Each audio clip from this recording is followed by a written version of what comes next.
warahmatullahi wabarakatuh. Alhamdulillah,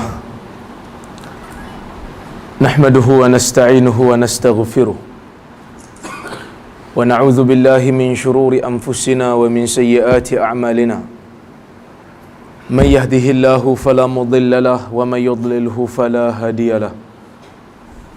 Ashhadu an la ilaha illallah wahdahu la syarika lahu wa ashhadu anna Muhammadan abduhu wa rasuluh. Allahumma salli wa sallim ala Muhammad wa ala alihi wa sahbihi ajma'in. Amma ba'd. Yang dimuliakan Tuan Imam, Tuan Bilal, Ustaz-Ustaz, hadirin hadirat, mukminin dan mukminat yang dirahmati Allah Subhanahu wa taala. Alhamdulillah kita dapat bersama pada malam ini. Perancangan nak datang ke sini ni bermula pada tahun lepas. Saya tangguh 2 kali kerana ada kekangan, dan saya pun confuse. Tulis dalam jadual Kampung Perlis. Perlis ke Penang? Kat Penang tapi Kampung Perlis, dia mesti ada sejarah dia tu kan. Baik. Tuan-tuan yang dirahmati Allah Subhanahu wa taala, insya-Allah jika diberikan rezeki umur oleh Allah Azza wa Jalla kepada kita, kita akan menempuh 1 bulan yang sangat ditunggu-tunggu oleh jiwa-jiwa orang yang beriman, iaitu Syahrul Ramadan, bulan Ramadan. Menjadi sunnatullah. Allah Subhanahu wa taala menjadikan bagi setiap sesuatu itu ada kelebihan berbanding yang lain. Di dalam banyak-banyak bumi, Allah memilih Mekah dan Madinah afdal daripada bumi-bumi yang lain. Dalam banyak-banyak Nabi dan Rasul, Allah memilih Nabi Muhammad sebagai Nabi yang afdal berbanding Nabi-Nabi yang lain. Dalam seminggu 7 hari, Allah Ta'ala menjadikan hari Jumaat sebagai penghulu yang menjadi hari raya bagi setiap orang-orang Islam. Dalam setiap hari 24 jam, Allah Subhanahu wa taala menjadikan sepertiga malam yang terakhir sebagai tempat ataupun sebagai waktu yang sangat afdal berbanding jam-jam yang lain. Maka begitu juga bagi setiap tahun, bagi setiap bulan, Allah Subhanahu wa taala menjadikan ataupun memilih 1 bulan yang afdal berbanding bulan-bulan yang lain. Maka apakah kelebihan yang ada di dalam bulan Ramadan sehingga dia ditunggu oleh golongan salafus salih? Tuan-tuan, Allah Subhanahu wa taala sebut di dalam Al-Quran tentang kelebihan bulan Ramadan dengan katanya, Syahrul Ramadan alladhi unzila fihi al-Quran hudan linnas wa bayyinatin minal huda wal furqan. Bulan Ramadan itu diturunkan padanya Al-Quran hudan linnas, yang mana Al-Quran itu merupakan hidayah untuk manusia, wa bayyinatin minal huda wal furqan, dan Al-Quran itu mengandungi keterangan yang menjelaskan tentang hidayah dan keterangan yang dapat membezakan di antara yang hak dan juga yang batil.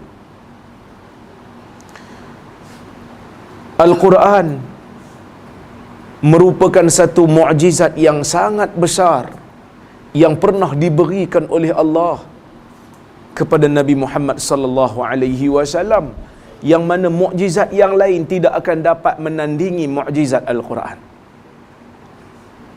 Walaupun dulu mungkin kita pernah berfikir, saya masa kecil-kecil dululah saya fikir, saya kata macam mana orang kata Quran ni boleh jadi mukjizat terbesar? Nampak mukjizat Nabi Isa boleh hidupkan orang mati tu lebih amazing, kan? Lebih dahsyat lah. Nabi Isa boleh sembuhkan orang yang sopak. Lebih dahsyat. Nabi Musa boleh belah laut. Dahsyat. Lagi hebat. Kita kata lagi ajaib. Tongkat Nabi Musa boleh jadi ular. Nabi Ibrahim dicampakkan ke dalam api, tak terbakar. Hebat, ajaib. Macam mana pula boleh kata Quran ni mukjizat yang paling agung? Mukjizat yang paling besar. Masa tu saya tak faham. Tapi takut nak tanya. Sebab nanti ustaz marah. Sebab zaman dulu ni satu hala je. Siapa banyak bertanya, lemahlah imannya. Kan? Sehingga kemudian daripada itu barulah saya faham kenapa Al-Quran dikatakan sebagai mukjizat yang teragung. Mukjizat yang teragung itu apabila dia kekal, terpelihara sampai kiamat. Allah Subhanahu wa taala sebut, inna nahnu nazzalna dzikra wa inna lahu lahafizun. Kami turunkan Al-Quran dan kamilah yang akan pelihara Al-Quran itu. Maksudnya Al-Quran yang diturunkan kepada Nabi, iaitu suratul Alaq, kali pertama ketika mana Al-Quran itu turun pada Nabi, surah Alaq yang dibaca oleh Nabi di Gua Hira dengan surah Alaq yang kita baca hari ini dalam mushaf sama dan tidak berubah walaupun telah berlalu 1400 tahun. Tuan-tuan, kitab-kitab yang ditulis oleh manusia, manuskrip yang ditulis oleh manusia, walaupun ia terpelihara, tetapi kadang-kadang berlaku juga perbezaan manuskrip. Contohnya macam Sahih Bukhari, dia ada perbezaan sikit. Walaupun kita kata tidak menjejaskan kandungan, tetapi terdapat tambahan lafaz di sana dan di sini. Tetapi Al-Quran itu terpelihara. Kalau beza pun beza yang tidak begitu banyak dan tidak mencacatkan keaslian Al-Quran. Surah Alaq yang dibaca oleh Nabi zaman tu, macam itulah surah Alaq yang dibaca di zaman ni. Tu yang pertama. Yang kedua, Allah Ta'ala pelihara Al-Quran. Allah Ta'ala jadikan Al-Quran berada dalam dada setiap orang-orang yang menghafalnya. Tidak ada satu kitab yang diambil berat oleh manusia dalam dunia ini melainkan Al-Quran. Tuan-tuan pergi buat survey. Berapa persen orang-orang Kristian yang menghafal Bible? Bahkan Bible yang ada pada zaman ni pun bukan bahasa asal dia. Telah diterjemahkan dalam bahasa Inggeris. Teks asal dah tak ada. Tapi Al-Quran masih kekal dengan bahasa asalnya dan tersimpan kemas dalam dada-dada orang yang menghafal Quran. Berjuta orang hafal Quran dalam dunia ni. Sehingga kan kalau takdir Allah, mushaf dalam dunia ni hilang, Al-Quran masih tetap dipelihara dalam dada orang yang menghafal Al-Quran. Mukjizat Al-Quran juga yang dikatakan sebagai mukjizat yang terbesar, bila mana Al-Quran ini, walaupun kita datang ataupun kita lahir ataupun kita beriman setelah Nabi wafat, Nabi dah wafat dah, kita tak pernah tengok muka Nabi,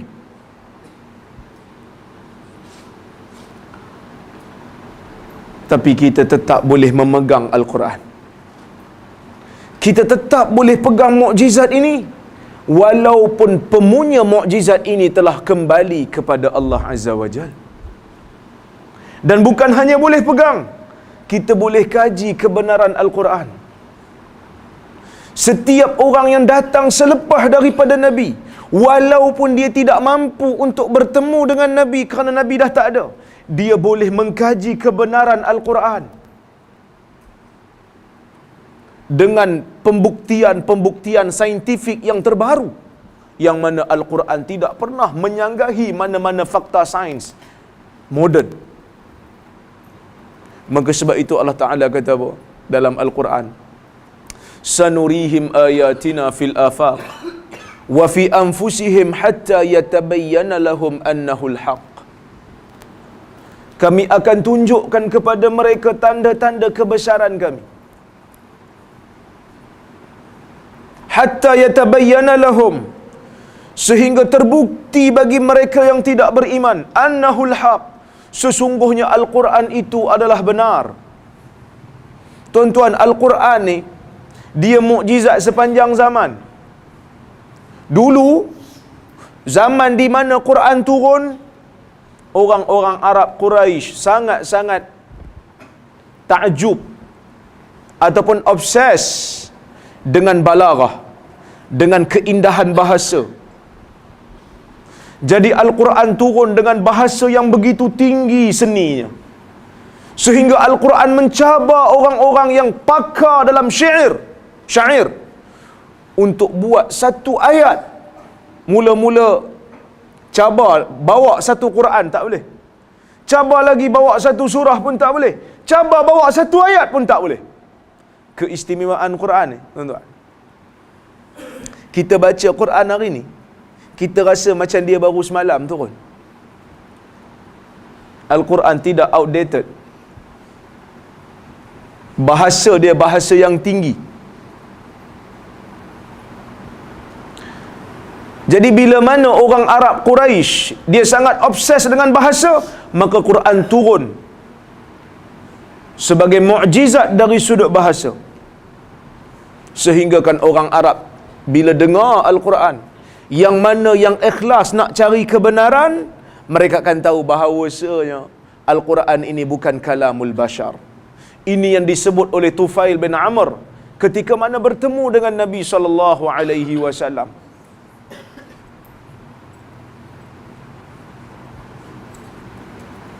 Walaupun orang cuba sekat, jangan dengar daripada Muhammad, dia tu tukang sihir, siapa dengar akan terpesona. Tapi manusia ni macam tu lah. Sebahagian daripada manusia ni lagi dilarang, lagi dia nak dengar. Kan? Letak envelope atas meja, tak letak apa-apa, tak ada orang nak buka. Tapi kalau letak envelope, tulis atas tu, jangan buka. Memang gatal nak buka. Ada sebahagian manusia, bila dilarang, dia akan dengar.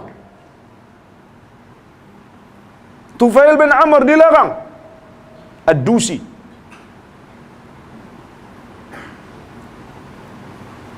Orang Quraisy larang dia dengar daripada Nabi, dia ni tukang sihir. Bila Nabi bacakan Al-Quran pada dia, dia kata, ini bukan kalam biasa ni. Ini kalam yang hebat. Nabi kata, ini kalam Allah Azza wa Jal. Maka dia masuk Islam. Tapi mukjizat Quran ni tak terhenti di situ. Kerana Quran ni dia bukan ada tempoh limit, dia sampai kiamat. Nabi-nabi yang terdahulu ni, Allah Ta'ala bagi mukjizat dia tak kekal. Kerana agama dia tu ada tempoh limit. Dia ada expiry date. Datang Nabi yang berikutnya, maka batallah syariat Nabi yang terdahulu. Maka sebab itu, mukjizat Nabi terdahulu tak kekal sampai sekarang. Laut yang dibelah oleh Nabi Musa tak kekal terbelah sampai hari ini. Tongkat yang menjadi ular tak kekal ular sampai hari ini. Dia hanya berlaku zaman tu dan disaksikan oleh orang pada waktu tu. Hari ni kalau kita tanya kepada orang yang mengikut Nabi Musa alaihi salam, iaitu orang Yahudi yang kononnya dia ikut Nabi Musa. Kononnya lah, sebenarnya kita yang ikut Nabi Musa nya. Dia kata dia pengikut Nabi Musa. Kalau orang tanya dia, apa bukti kebenaran agama yang dibawa oleh Nabi Musa? Dia kata Nabi Musa boleh belah laut. Tunjuk pada saya nak tengok macam mana dia belah. Tunjuklah mana laut yang dia belah tu. Dia kata tak boleh, benda tu dah berlalu, dah jadi sejarah dah pun. Berbeza dengan Al-Quran yang mana syariat Nabi ni syariat yang terakhir yang tidak ada pembatal. Sampai kiamat dia kekal. Maka orang yang datang selepas daripada Nabi wafat, dia mampu untuk memastikan kebenaran Al-Quran. Maka hari ini ulama-ulama mula bercerita tentang mukjizat saintifik yang berada di dalam Al-Quran. Bila mana Al-Quran kata ada laut yang tidak boleh bersambung kan, bainahuma barzakhul la yabghiyan, di antara dua laut itu ada penghalang yang mana tak boleh bercampur. Kita tengok dalam internet memang ada laut yang tidak bercampur.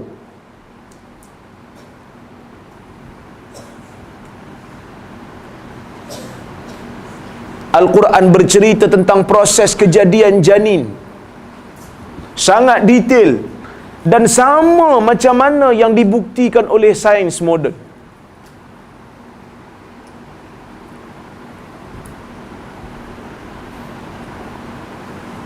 Sedangkan pada zaman Nabi, ilmu perubatan ni tak diketahui pun.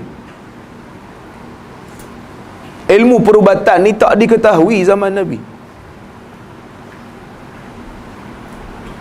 Bila mana Allah Ta'ala sebut mudghah dalam Al-Quran, mudghah ni benda yang digigit. Kita ambil tepung, kita gigit. Tepung doh tu kita gigit. Lepas tu kita tengok bekas gigi tu. Janin di peringkat awal, sebelum dia bengkok janin ni, lepas tu bila dia akan muncul bentuk seperti bentuk yang digigit, macam gigi, dan akhirnya benda tu jadi tulang belakang. Mana Nabi tahu? Orang yang mengkaji Al-Quran, akhirnya dia tidak dapat untuk nafikan kebenaran Al-Quran, dia datang daripada Allah Azza wa Jalla. Ini yang menyebabkan Profesor Maurice Bucaille akhirnya masuk Islam. Maka sebab itu Allah Ta'ala kata syahrul Ramadan alladhi unzila fihi al-Quran.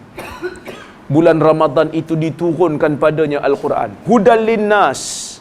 Yang mana bulan Ramadan yang diturunkan padanya Quran tu hudal linnas. Hidayah bagi manusia. Maksud hidayah bagi manusia bukan hidayah hanya untuk orang Islam.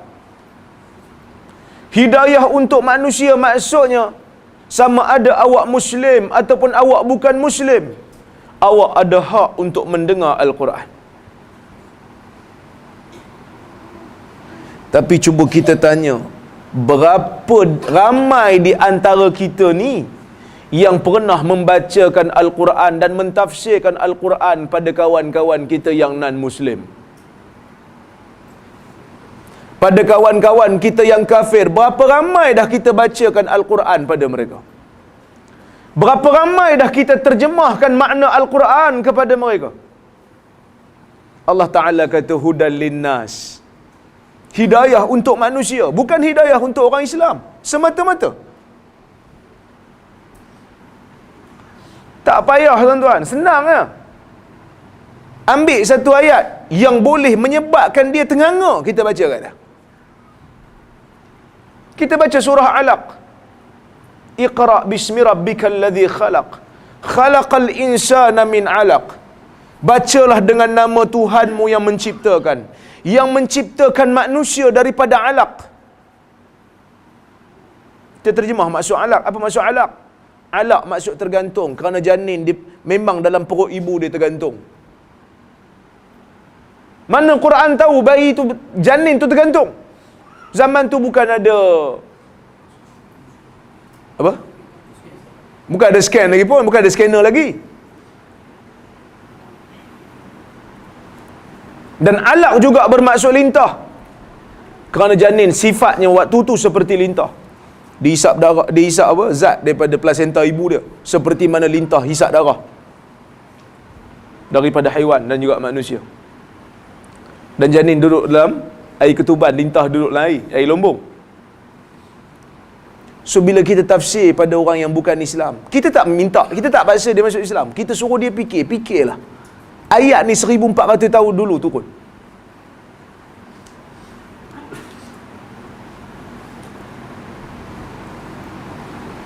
Hidayah untuk manusia. Jadi bulan puasa ni dia sinonim dengan bulan Al-Quran.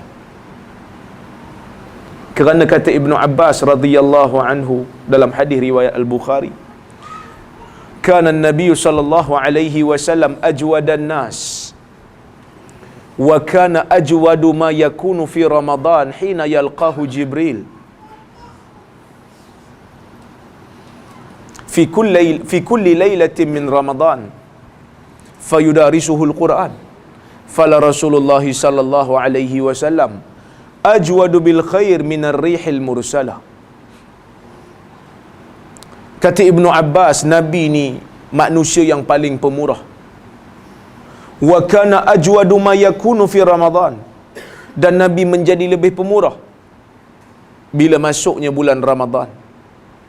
Hina yalqahu Jibril, ketika mana Jibril datang bertemu dengan Nabi sallallahu alaihi wasallam fi kulli lailatin min Ramadan, pada setiap malam di bulan Ramadan. Dan Nabi pada waktu tu menjadi lebih baik daripada angin yang tidak putus-putus. Maksudnya kebaikan Nabi tu tak putus, macam angin tak putus. Dia tak kira orang, kebaikan Nabi sallallahu alaihi wasallam pada bulan Ramadan. Maka Nabi bertadarus dengan Jibril pada bulan Ramadan. Maka sebab itu ulama-ulama salaf, antaranya Imam Malik, antaranya Al-Imam Az-Zuhri, antaranya Al-Imam Al-Thawri, mereka ini bila masuk bulan Ramadan, mereka akan tutup kelas hadis. Mereka akan pergi kepada Al-Quran. Mereka akan pergi membaca Al-Quran. Jadi kita pun tuan-tuan, ni esok ni nak masuk Ramadan ni. Bermula pada esok ni, hari inilah kita niat, paling tidak saya nak khatam sekali bulan Ramadan. Khatam Quran. Tuan-tuan, bila lah khatam Quran? Sebelum sunat. Lepas tu tak khatam dah. Paling tidak orang Islam, dia kena khatam sekali bulan Ramadan tu paling malah. Kena azam dalam diri ni, aku kena khatam ni bulan Ramadan. Ramadan ada 30 hari. Satu hari satu juzuk. Agak-agak boleh? Kita kena azam. Kalau tak buat pun tak apa, pahala dia. Kalau buat tuan-tuan, insya-Allah pahala berganda. Kerana Allah Ta'ala sebut dalam hadis qudsi, Allah Ta'ala, man hamma bihasanatin falam ya'malha katabaha Allahu lahu 'indahu hasanatan kamilah. Siapa yang niat nak buat satu benda baik, rancang nak buat satu benda baik, tak jadi buat, Allah Ta'ala tulis satu kebaikan. Wa man hamma bihasanatin fa'amilaha katabaha Allahu 'indahu al-hasanata bi'ashri amsalha ila 700 dhi'fin ila ad'afin katsirah. Kalau siapa niat dan rancang nak buat satu benda baik, buat sungguh, Allah Ta'ala tulis 10 kali ganda ke 700 kali ganda, mungkin lebih lagi. Jadi bulan Ramadan aku nak khatam. Macam mana cara nak khatam? Satu hari satu juzuk. Dan saya tak heran kot kat sini ada tadarus kot. Cuma tadarus tu orang tu je lah. Setiap tahun imam tengok muka Bilal, Bilal tengok muka Siak. Kita 3 orang je lah kata tadarus ni. Macam tu lah, selagi ada umur, dia kata. Dia kata malu ustaz nak baca depan orang ni, merangkak. Tuan-tuan dengar hadis ni. Nabi kata, man qara al-Quran wa huwa mahirun bihi ma'as safaratil kiramil bararah. Sesiapa yang membaca Al-Quran dan dia mahir dengan Quran, Allah Ta'ala akan masukkan dia ke dalam syurga. Ma'as safaratil kiramil bararah. Akan masuk ke dalam syurga bersama-sama dengan malaikat yang mulia, yang hebat-hebat. Tetapi sesiapa yang membaca Al-Quran dalam keadaan wayata' fih, dalam keadaan dia tu merangkak-rangkak, falahu ajran, bagi dia ada 2 pahala. Orang yang merangkak baca Quran ni pun dapat pahala juga. Pahala dia baca dan pahala dia merangkak. Tuan-tuan ingat senang nak merangkak? Susah nak merangkak. Tapi dia tetap baca, Allah Ta'ala tetap berikan ganjaran. Bahkan Nabi kata dalam hadis riwayat Tirmizi, Nabi kata, man qara'a harfan min kitabillah falahu hasanah wal hasanatu bi 10 amsalha. Sesiapa yang membaca Al-Quran akan dapat satu kebaikan, dan kebaikan tu akan diganda 10. Fa inni la aqulu alif lam mim harf walakinnal alif harf wal lam harf wal mim harf. Aku tak kata alif lam mim itu satu huruf, tapi alif itu satu huruf, lam itu satu huruf, mim itu satu huruf. Maksud kalau kita baca alif lam mim 30 pahala confirm dapat. Kalau ikhlas lillahi taala. Ini cara nak bagi khatam ni mudah. Satu juzuk ada 9 ke 10 helai. 20 muka kan? 9 helai kan? 10 helai kan? Kita kira helai, kalau kira muka 20 lah. Kita bahagi 5 untuk 5 waktu solat. Lepas subuh kita baca 2 helai. 4 muka. Lepas zuhur baca 4 muka. Banyak? Tak banyak. Sikit. InsyaAllah 30 hari bulan Ramadan kita khatam Quran. Untuk kali yang kedua selepas daripada bersunat dulu. Dia masalahnya kita ni bila kita malas, bukan kita malas, sorry, kita tak malas. Kita malu. Nak baca Quran depan orang tu malu. Tuan-tuan, Quran ni tak payah malu. Saya cerita sikit pengalaman diri ya. Taklah saya kata saya pandai baca Quran. Tapi maksud saya dah baca Quran depan Syekh Arab. Saya sekolah agama 5 tahun. Sekolah agama dengan Quran ni kira sinonim. Kena hafal Quran, surah Saf confirm hafal, surah Jumu'ah kena hafal, surah Sejadah pun kena hafal, surah Insan kena hafal. Sekolah agama.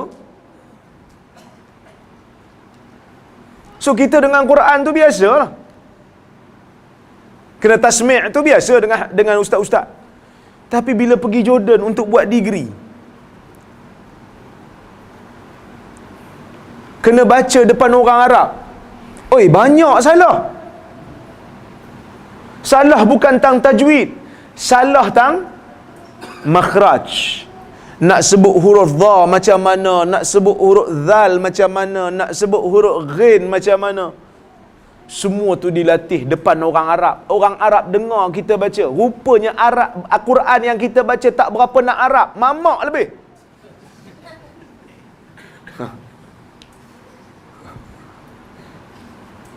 Maka kalau kita tak latih daripada sekarang, selama-lamanya kita tak akan boleh perbaiki bacaan kita. Dan bila kita nak baca Quran ni, kita jangan baca seorang-seorang, kita tadarus bulan Ramadan ni. Cari orang yang boleh membaca, yang pandai tajwid, supaya kita boleh perbetulkan tajwid. Tajwid ni bukan mat asli, mat jaiz munfasil, mat apa?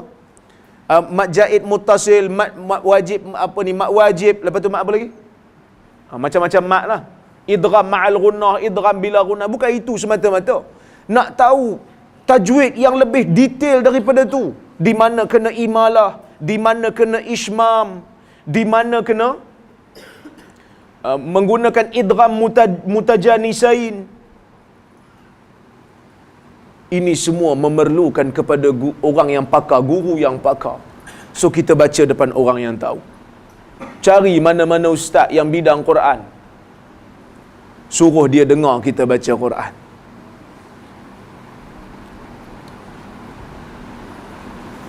Kita kena baca Quran, tuan-tuan. Dan kita kena minta daripada Allah dengan bacaan Quran itu pahala. Kerana hari ini ada orang baca Quran tapi dia tak minta pada Allah, dia minta dengan manusia. Hadis riwayat Ahmad menyebut, Iqra'ul Quran was'alullaha bihi qabla an ya'tiya qaumun yaqra'una al-Quran wa yas'aluna an-nas. Baca Quran dan minta daripada Allah Al-Quran ni. Minta daripada Allah pahala Quran. Sebelum datang satu kaum yang mana mereka membaca Al-Quran, tetapi mereka minta daripada manusia habuan. Quran kitab hidayah. Tak ada satu kitab pun dalam dunia ni orang boleh claim tidak ada keraguan padanya melainkan Al-Quran. Allah Ta'ala kata apa? Zalikal kitabu la raiba fi. Itulah kitab yang tidak ada keraguan pada dia. Kita tulis buku, berani nak sebut tidak ada keraguan pada dia? Tak berani. Allah Ta'ala jamin dah tidak ada keraguan padanya. Bukan hanya kitab hidayah, dalam Al-Quran juga ada kisah-kisah yang boleh dijadikan sebagai motivasi untuk anak-anak kita. Anak-anak kita ni dia perlu superhero. Manusia dia perlu hero. Dia perlu jago untuk dijadikan sebagai tokoh dia. Maka Al-Quran cerita tentang kisah-kisah Nabi Ibrahim alaihi salam, kisah Nabi Musa alaihi salam, kisah Luqman Al-Hakim. Ada kisah Maryam, ada kisah Asiyah, supaya kita boleh jadikan sebagai penceritaan kepada golongan-golongan muda yang ada kemahiran buat animasi, buat kartun, khusus untuk cerita yang ada dalam Al-Quran.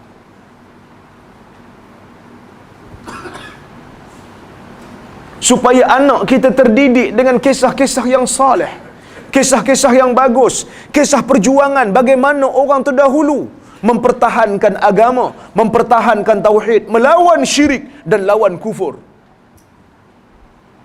Tapi bila kita tak buat benda ni, Quran pun kita tak biasakan, maka kadang-kadang anak kita ambil hero-hero yang pakai seluar dalam kat luar.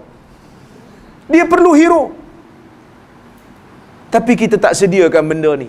Nak harap ustaz, janganlah ustaz boleh cakap lah. Ustaz bukan pandai grafik, dia bukan pandai animasi, dia bukan pandai buat filem. Jadi semua orang kena berperanan untuk menjadikan Quran mainstream, untuk menjadikan Al-Quran ini arus perdana. Nak harap ustaz cuma boleh bagi nasihat lah, dia jadi penasihat. Yang ni tak betul, yang ni betul, yang ni tak betul, yang ni betul. Tuan-tuan tengok orang barat, mereka bekerjasama. Setiap filem-filem yang dikeluarkan di barat, mereka ada penasihat mereka daripada kalangan profesor-profesor, daripada kalangan pensyarah-pensyarah universiti, memberikan nasihat dan maklumat. Maka filem-filem epik yang mereka keluarkan berdasarkan kepada fakta sejarah. Tapi filem kita, cinta engkau 200%.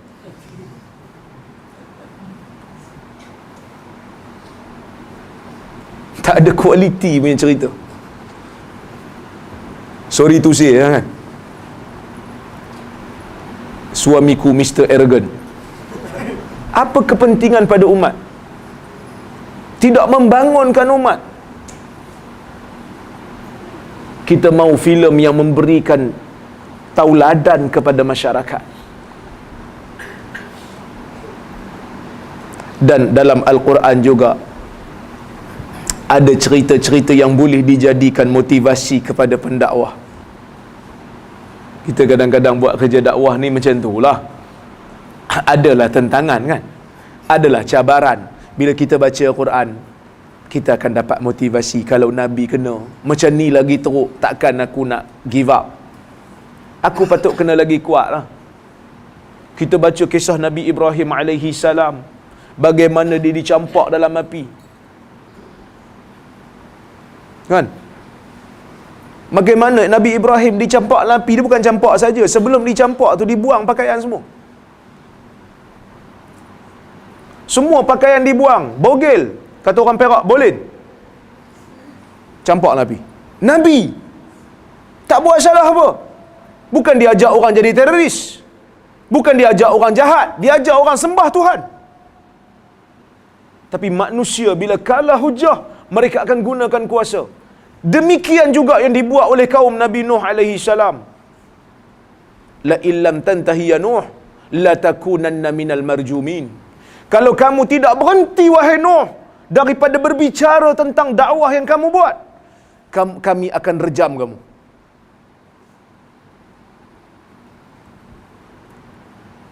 Dan hari ini pun macam itulah. Kadang-kadang kita bagi hujah daripada kalam para ulama, tapi mereka gunakan kuasa untuk sekat. Mereka gunakan duit yang ada untuk sebarkan poster, untuk keluar buku. Sebenarnya tak perlu pun, tapi oleh kerana kita yang tulis buku tu punya bersungguh nak lawan. Tapi sedihlah juga kan. Tapi bila kita baca dalam Quran, benda ni biasa lah, kita akan ignore saja. Kerana Nabi dulu kena teruk dah. Belumlah lagi kita sujud dekat masjid, orang baling tahi atas kepala, belum lagi dah. Nabi Muhammad dah kena dah. Sedangkan dia Al-Amin. So bila kita baca, kita akan rasa rilis. Dan selain daripada bulan Al-Quran, Ramadan juga Allah Ta'ala muliakan dengan satu ibadah yang sangat istimewa, yang menjadi rukun ketiga bagi umat Islam. Rukun Islam yang ketiga bagi umat Islam, iaitulah as-siyam, iaitulah puasa. Puasa ni apa tuan-tuan? Puasa ni al-imsak,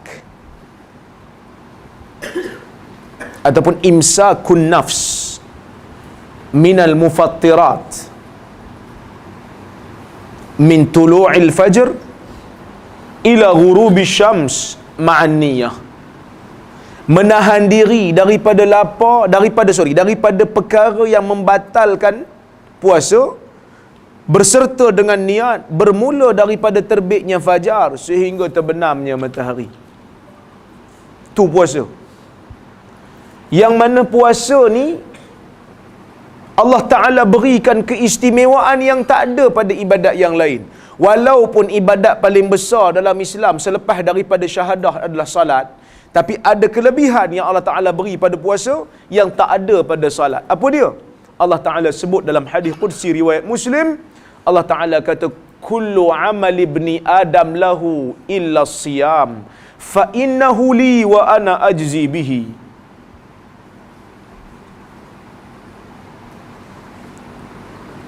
Wasiyamu junnah. Allah Ta'ala kata, setiap amalan anak Adam itu adalah untuk dirinya, illa siyam, kecuali puasa, fa innahu li, kerana puasa itu adalah untuk aku, wa ana ajzi bih, dan akulah yang akan memberikan ganjaran kepada orang yang berpuasa. Maka ulama bincang, kenapa Allah Ta'ala sandarkan puasa tu pada zat dia? Kenapa Allah Ta'ala kata puasa tu untuk dia? Kerana ada yang kata, kerana puasa itu memerlukan kesabaran. Kena sabar. Walaupun makanan semua dah terhidang depan mata, selagi mana belum azan maghrib, maka selagi itu dia tunggu. Dia tak ada kata, alah 2 minit je cincai lah. Dia tak kata, dia tunggu. Bahkan dia bukan tengok jam. Dia, zaman dulu lah, zaman saya dulu, selagi muazzin tak azan, walaupun jam dah masuk, dia tak yakin nak makan. Dia dengar azan dulu. Tiba-tiba muazzin pula sakit perut, lambat. Dia kata 5 minit dah ni. Kenapa apa muazzin tak azan ni? Kenapa Bilal tak azan ni? Kan, suara yang paling sedap bulan puasa ni suara Bilal lah. Waktu maghrib. Masa tu baru orang tunggu. Sebelum ni orang tak peduli pun.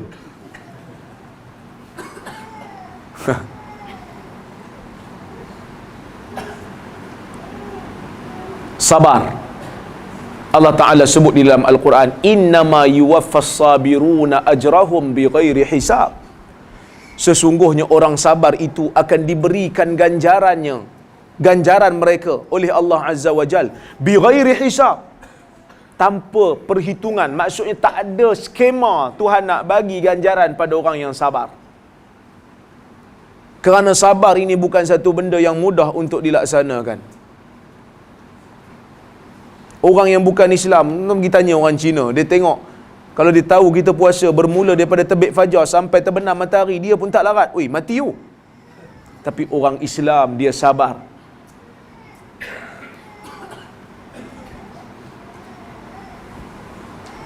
Ada orang kita pergi umrah bulan puasa. Pergi umrah bulan puasa. Tuan-tuan, bulan puasa ni kalau kita pergi musafir ke negara barat pada kita lah, kalau kita pergi umrah, maksudnya kita akan kejar matahari kan? Betul? Matahari naik pada timur, so kita nak ke barat, kita kejar matahari ya. Katalah kita terbang pukul 5 petang, masa tu 2 jam lagi nak buka puasa, 2 jam setengah. Turun dekat Mekah pukul apa? 2 petang. Dia puasa? Ha?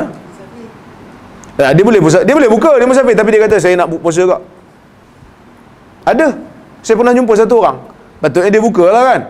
Saya tak kira saya nak puasa ke, sebab malas nak ganti. Sampai kat Mekah 2 petang. Tunggu lagi 5 jam. Dia sabar. Tunggu waktu berbuka puasa. Yang kedua, kata para ulama, Allah Ta'ala memberikan keistimewaan kepada puasa ini kerana puasa ni satu ibadat yang la mathilalah. La mathilalah. Sebab tu Nabi sebut dalam hadis riwayat An-Nasa'i, Nabi sebut kepada Abu Umamah, Nabi kata, alaika bisawm fa innahu la mislalah. Kamu kena banyak berpuasa kerana puasa ni tidak ada yang sama dengan dia. Satu ibadat yang tak ada yang sama dengan dia. Macam mana tak ada sama, Ustaz? Kerana biasanya ibadat ni, bila Allah Ta'ala minta daripada kita, dia minta kita buat. Solat tu ada sujudnya, ada rukuknya, ada tasyahud yang perlu dibaca. Haji juga ada tawaf, ada sa'i. Tapi puasa ni Allah Ta'ala minta kita jangan buat.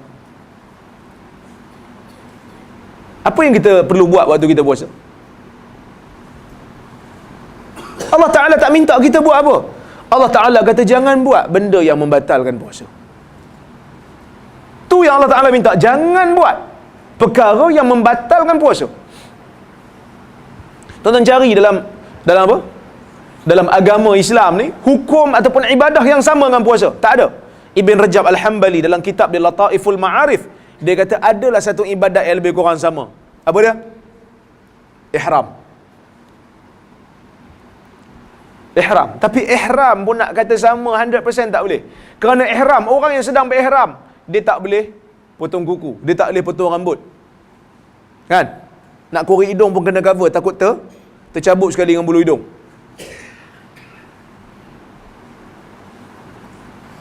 Tapi ada benda juga orang ihram kena buat, iaitu orang ihram bagi lelaki, dia kena pakai ridak dan izar. Dia kena pakai selendang putih tu, lepas tu dia kena pakai kain putih. Maksudnya ada juga yang diminta untuk buat. Berbeza dengan puasa, yang mana puasa ni jangan buat langsung, jangan buat benda yang batalkan puasa. Maka sebab itu Allah Ta'ala sandarkan benda ni pada dia, kerana tak ada benda lain yang seumpama dengannya. Ada yang kata pula, bukan sebab tu saja. Yang jadikan puasa ni istimewa kerana puasa ni dia tak ada riak. Dia tidak boleh dimasukkan dengan unsur riak. Demikian disebut oleh Al-Imam An-Nawawi dan juga Ibn Rajab Al-Hambali. Dia kata tak ada unsur riak dalam puasa ni. Kerana terutama puasa sunat lah, orang tak tahu kita puasa, melainkan kita bagi tahu ke orang yang kita puasa.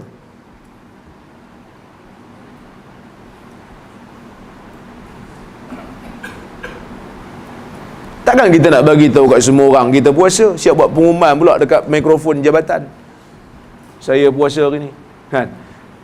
Kita tak mampu untuk bagi tahu. Dia berbeza dengan salat, yang mana salat, waktu orang salat, orang tahu kita salat, kan? Lalu aja bos terus solat, nak tunjuk kita soleh, boleh nak naik pangkat cepat. Kalau puasa orang tak tahu, melainkan kita bagi tahu. Maka sebab itu Allah Ta'ala kata fa innahu li wa ana ajzi bih. Puasa ni untuk aku dan akulah yang akan memberikan ganjaran kepada orang yang berpuasa. Ini satu orang kata apa? Hadis ni sebenarnya satu benda yang besar, satu ganjaran yang sangat besar. Tuan-tuan biasa tengok orang dapat pingat datuk ke, Tan Sri ke, biasa tengok. Tak pun usah datuk Tan Sri lah, dapat pingat PJK, kan? Pingat jasa kebaktian. Ini biasa ketua kampung lah dapat. Dah 15 tahun jadi pengurusi JKKK, tahun tu dapatlah pingat. Bila nak dapat pingat ni, siapa nak bagi? Tuan-tuan orang Pening tak ada sultan. Ke ada? Tak ada kan? Saya orang Perak, saya ada sultan. Orang Perak ni kena pergi istana Perak. Dia, kalau Penang ni dia ada yang di Pertua Negeri kan, wakil pada yang Tuan Agong. Lebih kurang lah tu protokol macam sultan lah. Tapi kalau istana Perak macam tu lah, kena masuk istana Perak, istana Iskandariah di Kuala Kangsar. Nak pergi ambil pingat tu, nak kena pakai songkok hitam, baju Melayu hitam, seluar baju Melayu pun hitam, sampin hitam, kasut hitam. Orang pun tak berapa nak putih, hitam juga. Jadi kita pergi ambil pingat.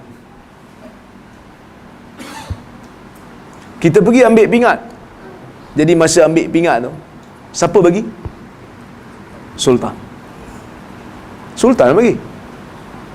Jadi bila Sultan bagi, Sultan pun pakaikan pingat tu kat sini kan. Adalah protokol dia. Nak kena angkat sembah apa semua, pakai. Masa pakai tu kita tak perasan orang duk ambil gambar. Memang khas dia ambil gambar. Betul-betul tengok masa Sultan tengah bagi pingat, dia snap gambar. Turun daripada pentas. Dia kata ni nombor. Nombor pula ni. Dia kata nanti ada kaunter gambar kat sana. Tengoklah kalau berkenan boleh minta, boleh tempah. So kita akan siapkan frame.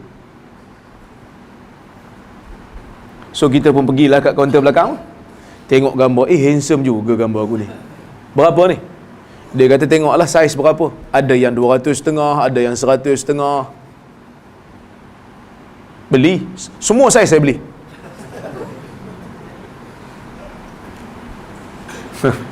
Semua saiz saya beli. Sebab apa? Jangan nak berkira lah, bukan senang nak masuk istana. Tuan-tuan pernah masuk? Tak pernah masuk. Hanya orang yang tertentu yang boleh masuk. Jadi gambar yang ada ni semua saiz saya beli. Satu ruang tamu, satu lagi ruang makan. Ruang tamu 2 lah. Satu sebelah TV, satu gantung kat dinding. Supaya orang masuk, orang nampak. Dalam bilik tidur jangan bubuh lah. Bukan siapa nak tengok pun. Bini aku seorang lah. Tempat makan tu paling tidak kalau tak nampak masa duduk kat depan, masa makan dia nampak. Betul? Ke tuan-tuan tak pernah dapat pingat? Macam tak ada pengalaman ni? Saya pun tak ada. Ni sembang kan? Tapi ini yang kita perhatikan, tabiat manusia macam ni lah. Dia akan letak dekat ruang tamu 2 ataupun 3. Lepas tu dia letak kat ruang makan supaya orang boleh tengok. Isyarat dia apa? Hang tengoklah gambar kat dinding tu. Aku bukan orang biasa-biasa. PJK pernah dapat. Hang apa ada? Apa pun tak ada. Kerana yang bagi tu bukan orang biasa. Sultan. Sultan yang bagi. Ketua kerajaan yang bagi. Maka orang yang beriman bila dia baca hadis bila dia baca hadis yang saya bacakan tadi, bila Allah Taala kata fa innahu li wa ana ajzi bi, puasa itu untuk aku dan akulah yang akan memberikan ganjaran kepada mereka yang berpuasa, dia akan rasa benda ni besar. Kerana yang ni bukan sultan nak bagi, yang ni sultanus salatin, yang ni sultan segala sultan, raja segala raja yang memiliki segala kerajaan yang ada dalam dunia ni. Dia yang nak bagi anugerah kepada orang yang berpuasa. Bukan hanya satu anugerah tu, dia akan bagi banyak bi ghairi hisab, tanpa ada skema. Dia akan bagi berganda-ganda khusus kepada mereka yang berpuasa ikhlas lillahi ta'ala. Bukan hanya sekadar ganjaran, dia akan sediakan pintu khas. Inna fil jannah baban yuqalu lahu rayyan yadkhulu fihi as-saimun. Dalam syurga nanti akan ada satu pintu yang khas, nama dia Rayyan, yang mana akan masuk melalui pintu tu ke dalam syurga khas orang-orang yang berpuasa kerana Allah Azza wa Jalla. Apa maksud Rayyan?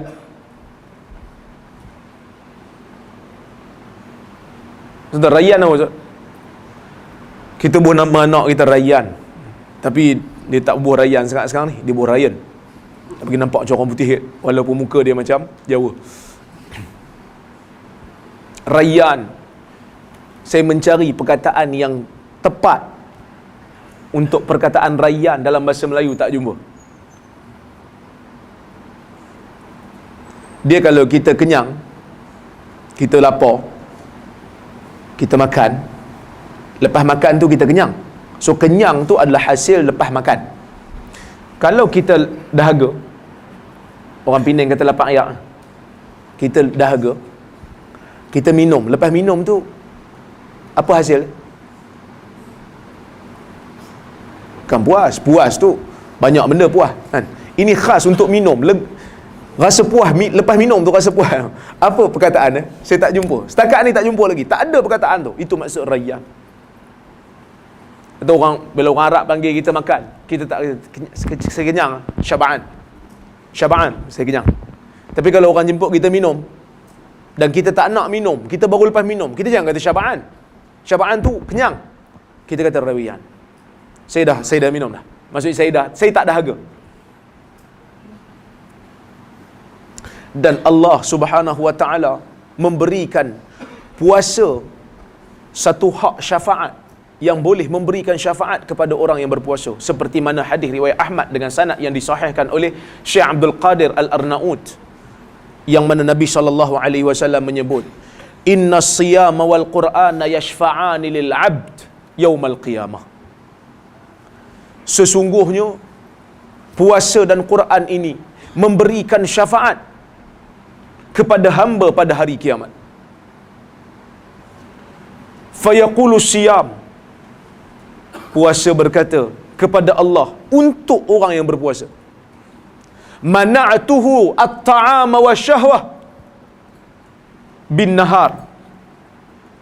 Wa yaqulul Quran mana'tuhu an-naum bil lail fayushfa'an.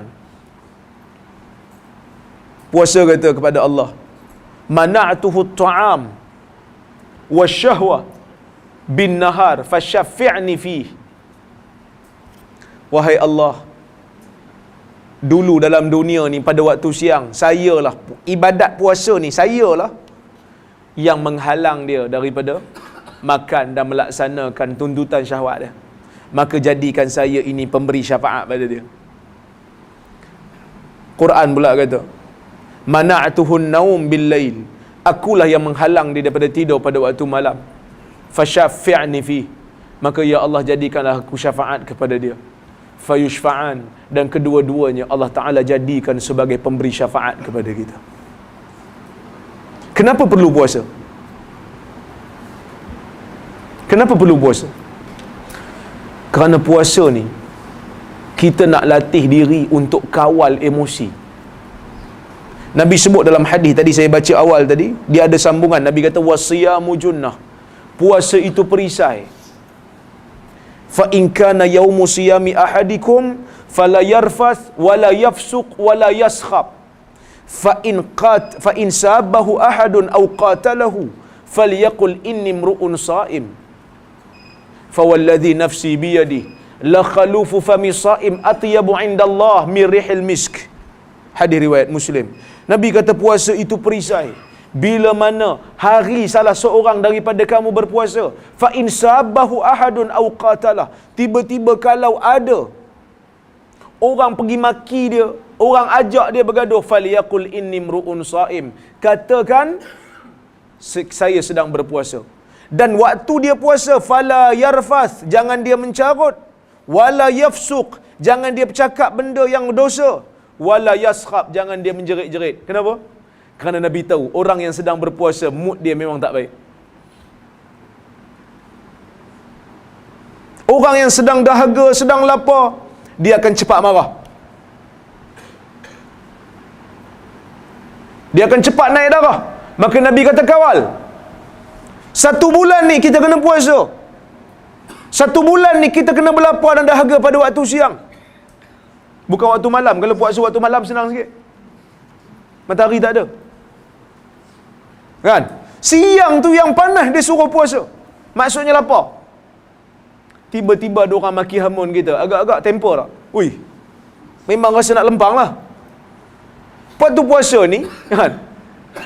Usah kata orang maki hamun kita. Kita nak buat maksiat pun tak larat. Nak karak pun tak larat.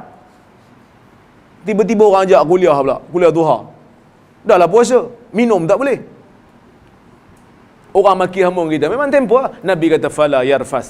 Jangan kamu mencarut, jangan keluarkan perkataan keji. Dia suruh kawal. Kerana nanti bila sebelah bulan yang lain, orang maki hamun kita dalam keadaan kita tak lapar dan tak dahaga, lebih mudah untuk kita kawal emosi. Lebih mudah untuk kita kawal emosi kita. Cumanya puasa ni itulah kita kena kawal yang tu. Dia puasa ni dia, ada orang dia salah faham maksud puasa. Puasa ni maksud kawal nafsu, bukan bela nafsu. Tahu? Dia ada beza kawal nafsu dengan bela nafsu. Kawal nafsu maksud dia kita kawal lah.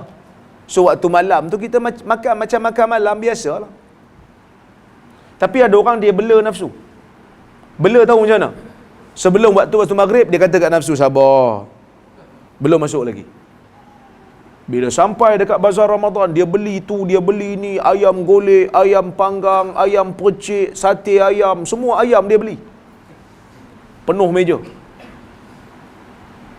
Maka bila masuk aja apa ni maghrib, dia hentam semua.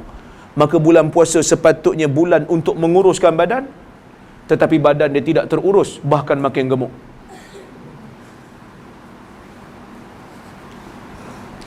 Sepatutnya bulan puasa tambah kurus, tambah slim.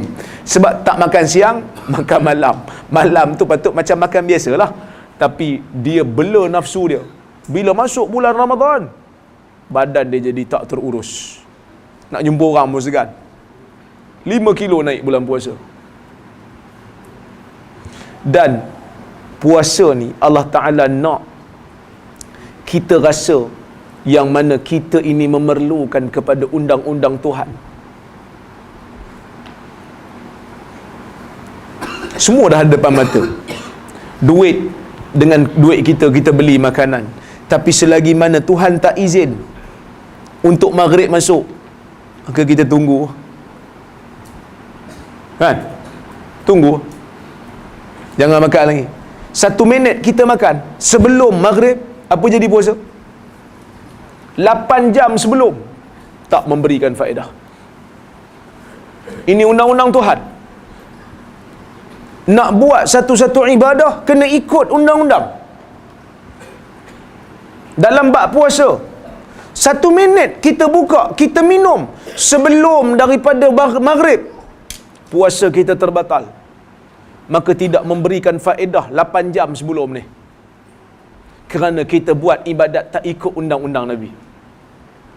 Setengah hari dah puasa, tiba-tiba dia turun haid, puasa dia terbatal.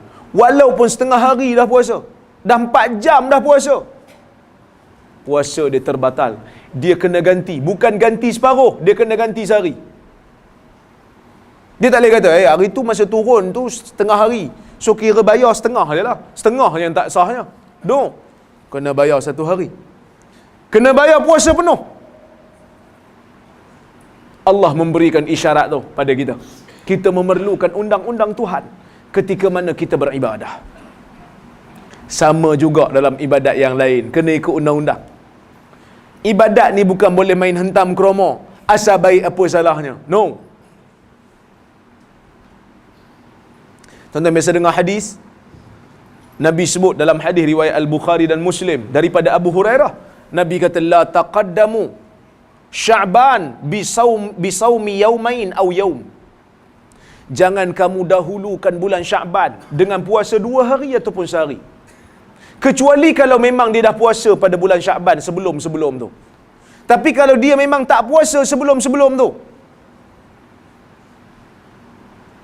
dan bukan puasa nazar dan bukan juga puasa qada, Nabi tak bagi kita puasa sehari dan 2 hari sebelum Sya'ban, sebelum Ramadan, pada bulan Sya'ban. Adakah Nabi ni larang orang ibadat?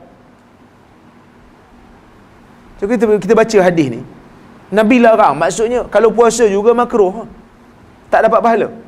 Kita memang tak puasa bulan Sya'ban, tiba-tiba 2 hari sebelum, bukan puasa qada pun, puasa biasa saja puasa, makruh. Kalau puasa apa jadi?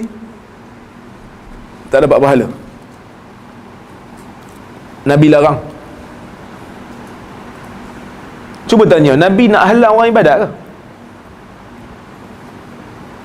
Ish, takkanlah puasa tak bagus kot.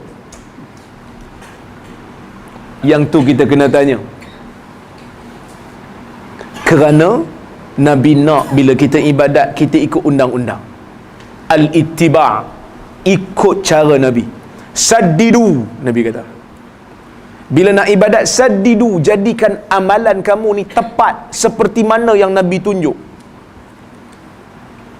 Wa qaribu, dan kalau kita tak boleh nak jadikan kualiti yang kita buat sama macam kualiti Nabi, paling tidak bagi dekat-dekat, nak bagi hampir sama. Memang kita tak boleh lah kualiti solat kita mana nak sama dengan kualiti solat Nabi. Paling tidak kita buat waqaribu, kita cuba bagi yang terbaik. Tapi dari sudut zahir, undang-undang, rukun, waktu, kaifiat, kita ikut cara Nabi. Saddidu, bagi tepat. Dan kita kena tanyalah, amalan kita sehari-hari ni ikut undang-undang ke tak? Kita buat amalan kita hari-hari ni, kita ikut undang-undang ke tak?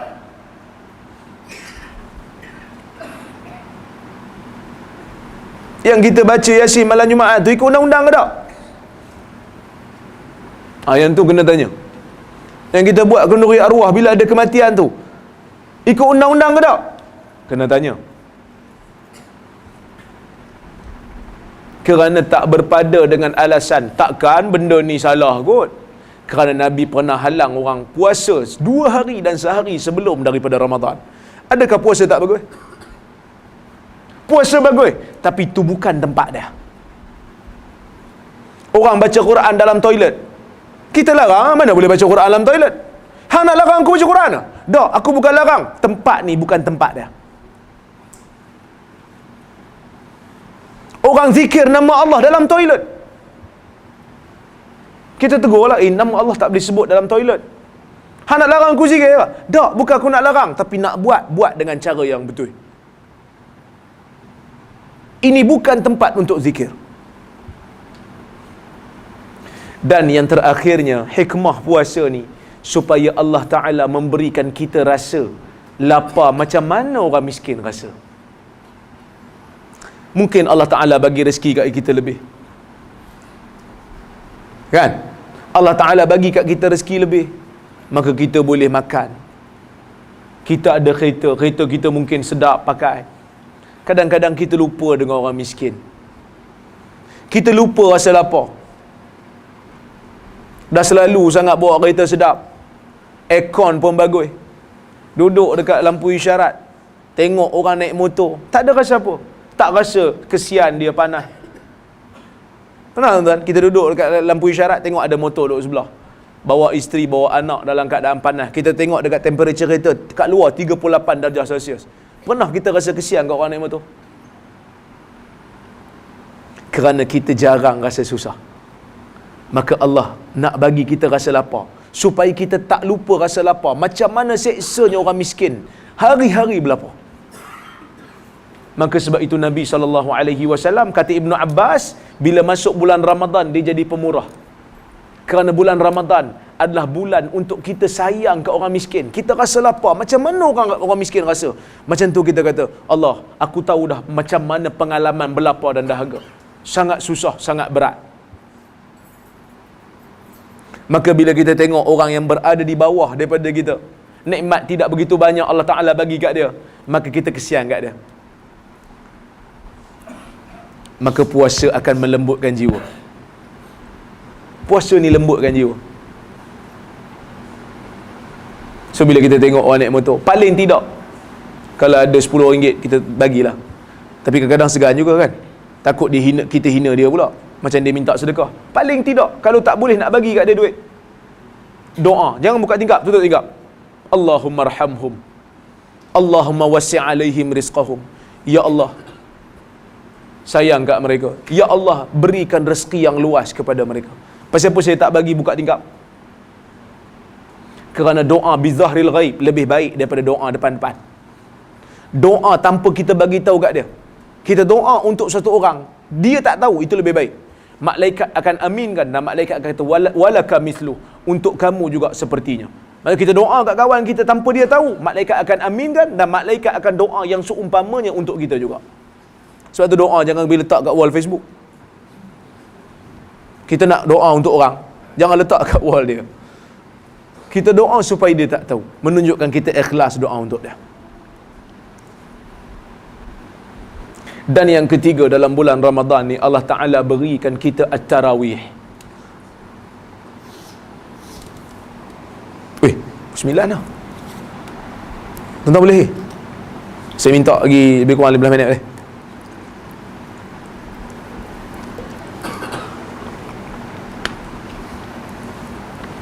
Allah Ta'ala bagi kita tarawih. Tapi biasalah, masuk bulan puasa ni rutin orang Melayu gaduh 8 ke 20. Pening berapa? Tak buat langsung. Itu legend lah kalau tak buat langsung. Dia tak payah gaduh benda ni. Perleh, saya JK Fatwa perleh, ahli jawatankuasa fatwa perleh terbuka.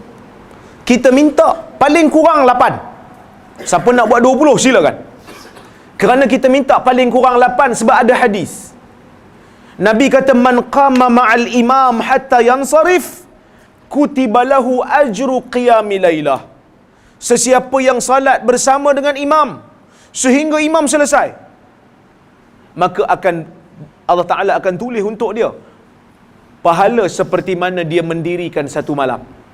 So kalau imam tu buat 8, kita buat 8 sebelah 3 rakaat witir.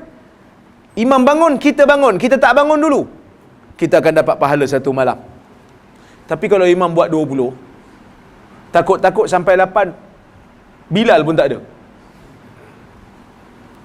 Takut-takut sekerat je orang salat dengan imam, jadi tak dapat kelebihan tu. Jadi perleh kata 8 lah paling kurang. Siapa nak buat lebih silakan. Kita tak ada masalah dalam benda ni. Walaupun ada sebahagian negeri kata mesti 20, kita kata benda ni benda sunat. Benda ni benda sunat. Jadi kita tak perlu nak berkeras sangat. Kerana tarawih ni sebenarnya berapa rakaat? Berapa rakaat tarawih ni? Ada yang kata 20, ada yang kata 8, ada yang lebih legend. Ada ustaz yang lebih legend, video dia viral dekat Facebook, dekat YouTube. Siapa buat 8 tak dapat pahala tarawih. Ish, bila masa dia deal dengan Allah buat pahala ni?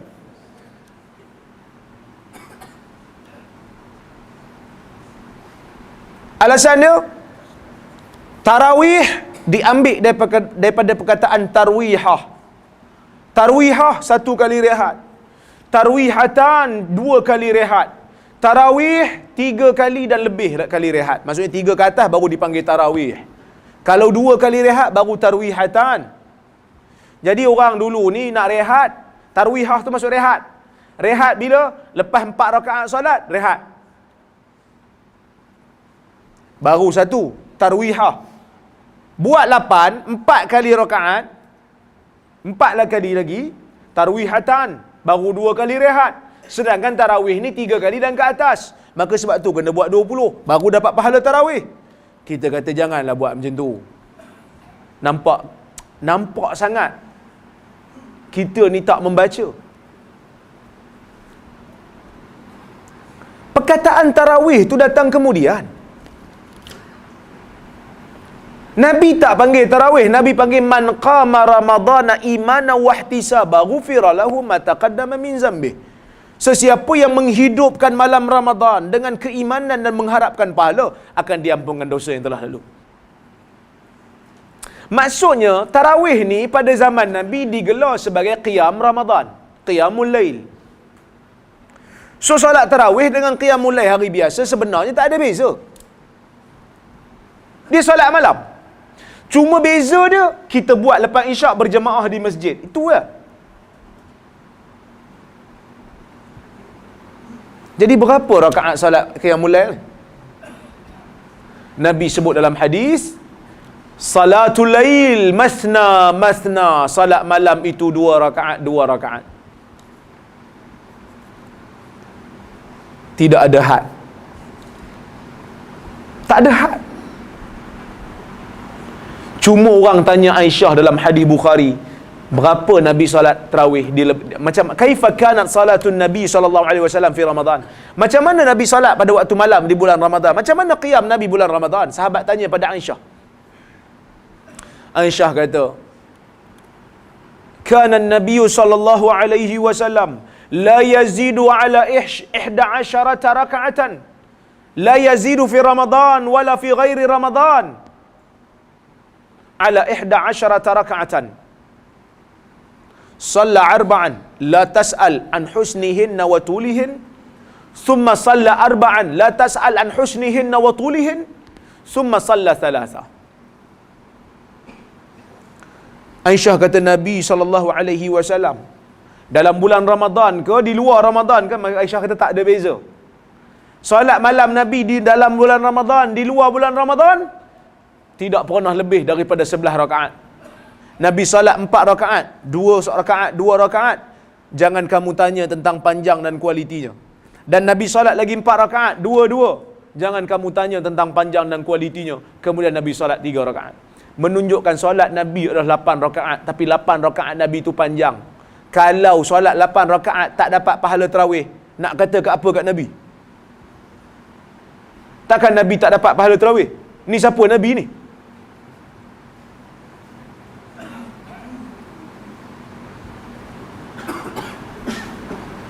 Cuma bila masuk zaman Umar Ibn Al-Khattab, orang tak larat nak berdiri lama. Sebab 8 rakaat ni mula lepas Isyak, habis dekat-dekat nak subuh.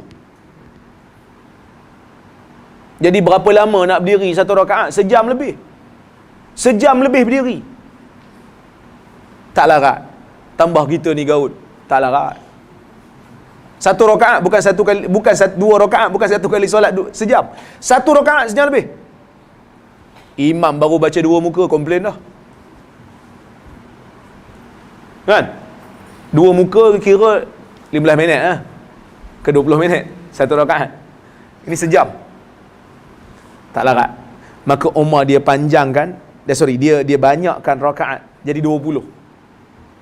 Dia banyakkan rakaat supaya tempoh berdiri itu tak lama. Umar tak buat bid'ah. Kerana Nabi tak pernah letak had. Nabi tunjuk 8. Tapi Nabi tak pernah kata mesti 8. Tak. Nabi buat 8. Siapa buat lebih, nak buat lebih, silakan. Maksudnya dia akan kurangkan tempoh berdiri tu. Dia akan lebihkan rakaat. Bila masuk zaman Imam Malik, Imam Malik dia tengok orang Mekah, bila dia solat 4 rakaat, mereka akan tawaf sunat. Sementara nak rehat tak ada buat apa, tawaf sunat. Lepas tu solat lagi 4, lepas tu tawaf. So orang Mekah buat 20 rakaat. Dia ada 4 kali tawaf, 4 kali rehat lah, 4 kali tawaf. Imam Malik duduk Madinah, dia tak ada tempat nak tawaf. Jadi dia kata kita gantilah tempat yang orang Mekah tawaf tu, kita tambah lagi 4. Sebab kita orang Madinah mana tempat nak tawaf. Jadi 4 kali rehat yang orang Mekah buat diganti dengan 4 rakaat. 4 kali 4 16, campur dengan 20 36. Sebab itu mazhab Malik kata tarawih 36 rakaat. Sebenarnya tak ada had. Itu cadangan yang terbaik, yang afdal. Sebab tu saya katakan, kita tak usah gaduh. Ada orang nak buat 8, silakan. Ada orang nak buat 20, silakan. Orang tu dia kerja shift malam hari tu. Dia kerja kilang shift malam. Minggu tu dia kata macam ni miss lah solat tarawih. Dah tak miss. Masuk shift malam, boleh buat 2 rakaat ke 4 rakaat. Cukup dah. Dapat pahala tarawih. Cuma tak dapat lah macam orang solat 8 dengan 20. Pahala lain lah. Tapi jangan tinggal lah. Dapat 2 pun cukup. Daripada tak ada kan lebih bagus. Dan tarawih Nabi tuan-tuan simple lah. Bacaan Quran tu bagi panjang. Dia tak ada jerit-jerit dalam masjid ni. Dia tak ada selawat antara tarawih yang jerit-jerit ni, tak ada. Dia solat 4 rakaat tu 2-2, lepas tu dia rehat, dia zikir. Dia zikir seorang-seorang. Saya sebut ni supaya saya nak kita tahu, selawat antara tarawih tu tak ada zaman Nabi. Ustaz larang orang selawat ke Ustaz? Tak. Saya tak larang. Siapa nak selawat, sila selawat lah. Tapi selawat jangan duk menjerit. Ada orang masbuk dalam masjid. Dalam masjid bukan boleh angkat suara tinggi-tinggi untuk zikir.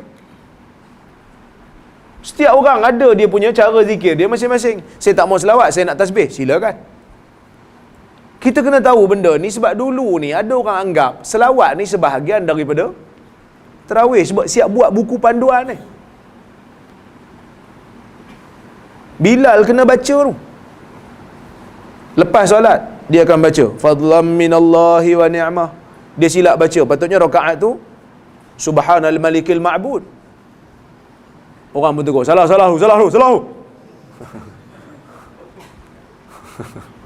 Tak, dia bukan sebahagian daripada tarawih. Orang tak apa yang tu dia boleh tarawih. Saya sebut sebab saya pernah jumpa orang dia tak mampu nak pergi solat di masjid. Saya kata solat di rumah lah. Saya tak hafal yang sallallahu alaihi tu, saya tak hafal. Saya hafal lah yang jawab tu, yang Bilal baca tu saya tak hafal. Saya kata itu bukan sebahagian daripada tarawih. Orang Arab solat tarawih simple je. Tak ada pun beria-ria nak buat panduan bagai sampai kadang Bilal pun penin. Kan?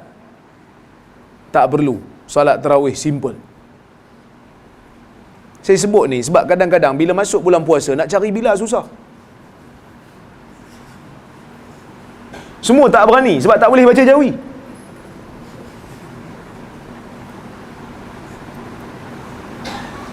Maka tahun ni kita try buat. Jangan selawat kuat-kuat. Boleh? Boleh ya? Berani tak? Ada satu surau dia try buat. Lepas tu orang bising. Dia try buat sehari, orang bising. Tak edit, patah balik. Kita ni suka ubah. Saya sebut dah dulu. Tapi saya nak sebut kat sini. Ini pertama kali saya datang. Dan mungkin kali terakhir juga. Ada orang dia tak puas hati kata, jangan panggil lah Rozami mari sini. Pening kami. Melayu ni suka ubah. Benda yang Islam suruh, dia pergi ubah kepada benda lain. Hari raya Islam suruh seronok, kita ubah jadi sedih. Pasang lagu raya sedih, drama hari raya sedih, pergi pula kubur. Patut orang suruh seronok, dia sedih, dia pakat nangis lah. Dia punya takbir pun sedih. Hari Islam suruh sedih, malam mati tu dia buat kenduri besar-besaran macam seronok. Hari tu Islam suruh sedih, patut jiran bagi makan pada keluarga si mati. Ni dia macam seronok, dia buat kenduri pula.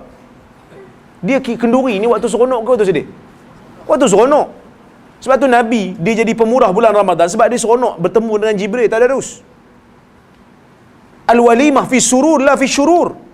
Walimah kita buat makan ni waktu seronok bukan waktu sedih.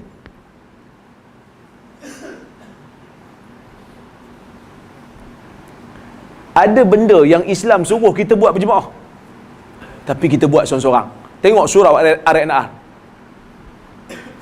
Surau RNR kan semua orang nak solat jemaah. Ni solat situ kat ujung tu, yang ni solat kat ujung. Ada seorang dia pergi solat betul-betul tepi dinding. Sebab dia takut orang masuk belakang dia.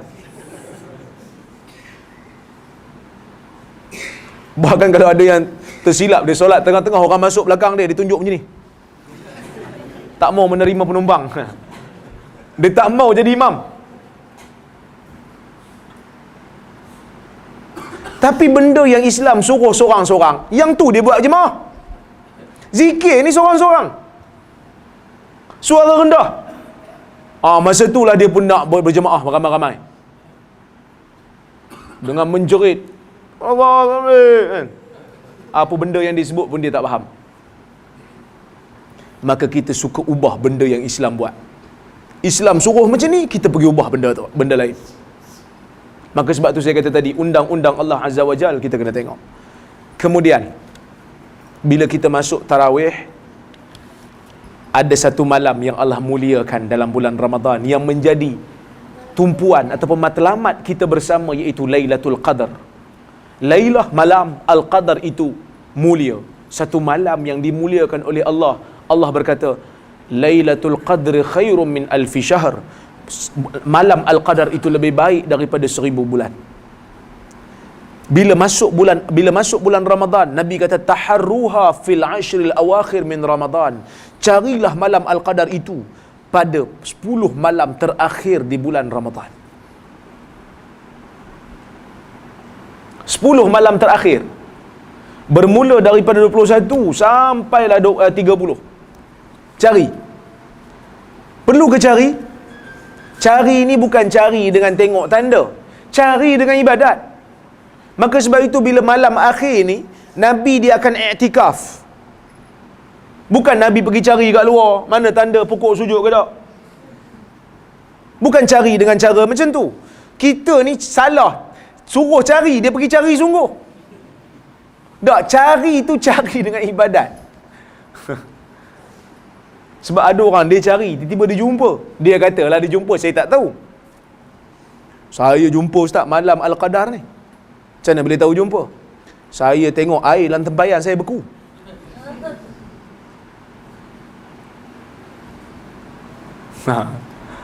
Jadi saya kata kalau air tempayan beku, lepas tu buat apa? Lepas tu saya minum air tu.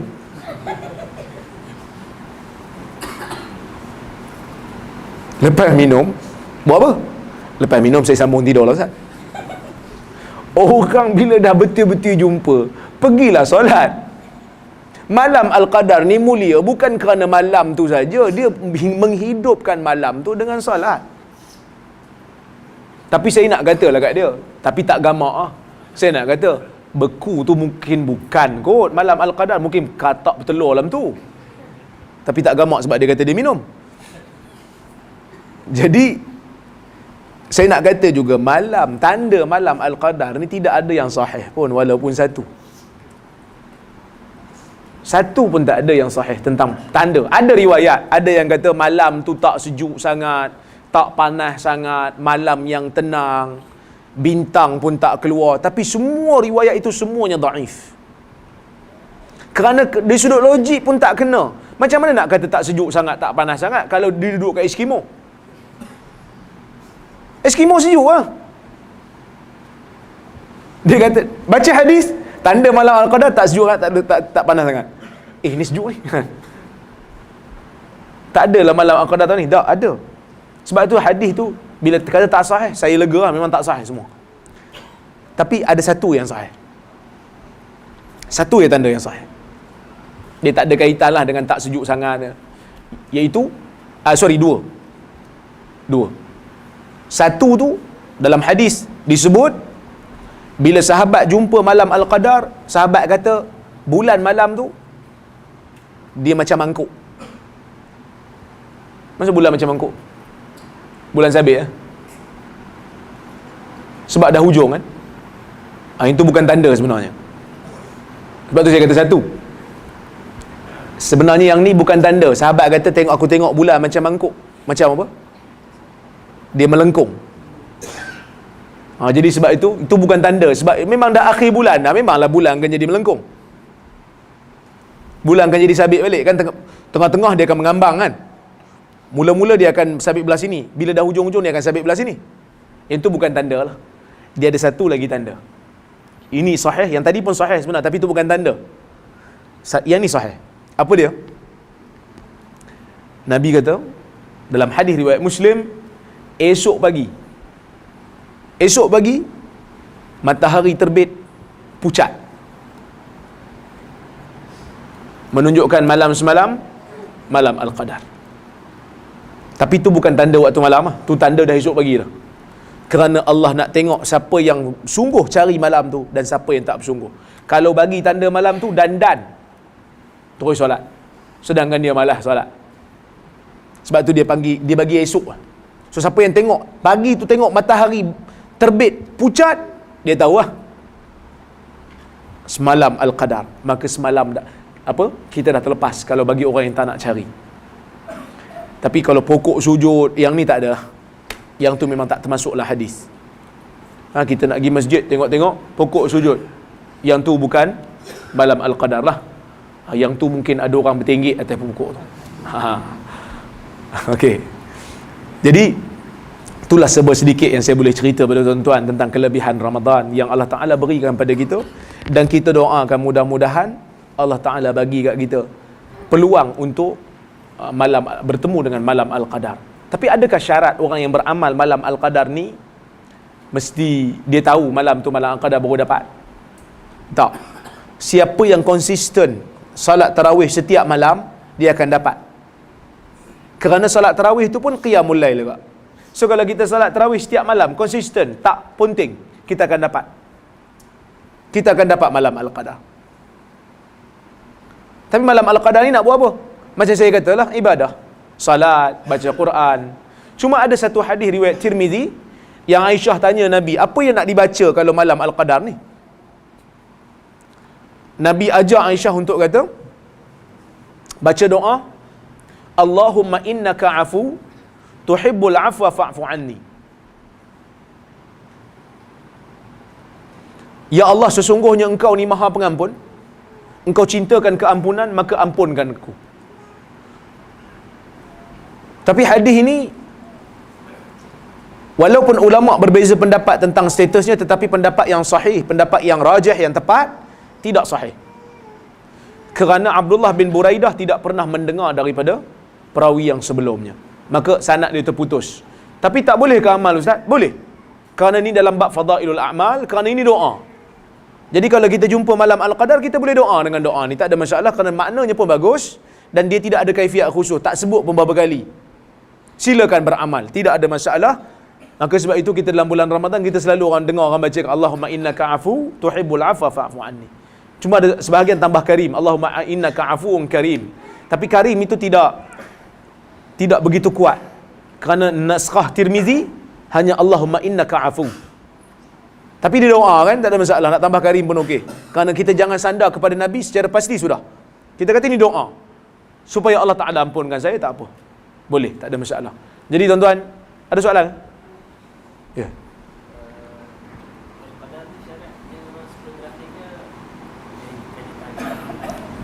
Ulama berbeza pendapat. Kalau ikut Ibn Mas'ud, soalan, dengar soalan, adakah malam Al-Qadar ni mesti 10 takhir? Kalau ikut Ibn Mas'ud, dia kata sepanjang tahun kena cari. Siapa tak cari sepanjang tahun tak dapat. Tapi pendapat Ibn Mas'ud ni dia tak berapa tepat lah. Nabi sebut dalam hadis, taharruha fi ashril awakhir min Ramadan, cari 10 malam terakhir bulan Ramadan. So 10 malam terakhir lah, dia bukan awal. Tapi kita kena ingat juga, ada orang dia kata kalau 10 malam terakhir kat, saya cari yang 10 akhir lah. Jadi yang 2 minggu awal tu, 20 hari yang awal tu saya pergi Qamdar lah, Lailatul Qamdar, bukan Lailatul Qadar. Tak boleh ke? Kerana Nabi kata, man qama ramadhana imana wa ihtisaba ghufira lahu ma taqaddama min dhanbi. Siapa yang menghidupkan malam, tiap-tiap malam Ramadan tu kerana keimanan nak dapatkan pahala, maka akan dapat pengampunan, diampunkan dosa yang sebelum. Maka kita kalau kita daripada awal kita konsisten solat tarawih, kita akan dapat pengampunan lah. Kita akan dapat pengampunan. Okey, cuma bila malam Al-Qadar, ada yang kata, ulama dia carilah. Dia kata ada mazhab yang kata paling kebarangkalian paling kuat 21. Ada mazhab yang kata kebarangkalian paling kuat 27. Berdasarkan riwayat Ubay bin Ka'ab, dia kata 27. Itu paling kebarangkalian. Tapi Ibn Hajar kata tak. 10 malam terakhir cari ya. Kerana mungkin dia berubah-ubah mengikut tahun. Tahun tu mungkin 21, tahun depannya mungkin 27. Kerana dia berubah. Ada soalan lain? Ya.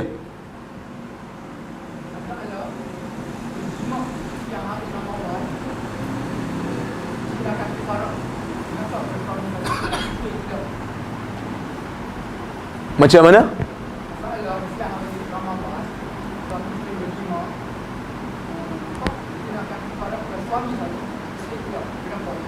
Yang tu ulama beza pendapat. Ada yang kata dua-dua kena. Ada yang kata dua-dua kena. Tetapi tak adalah yang isteri tu kena puasa berturut-turut tu sebab dia ada haid. Dia tak kenalah puasa berturut-turut. Ada mazhab yang kata isteri tak kena sebab yang bersetubuh ni bukan isteri, suami. Isteri disetubuhi.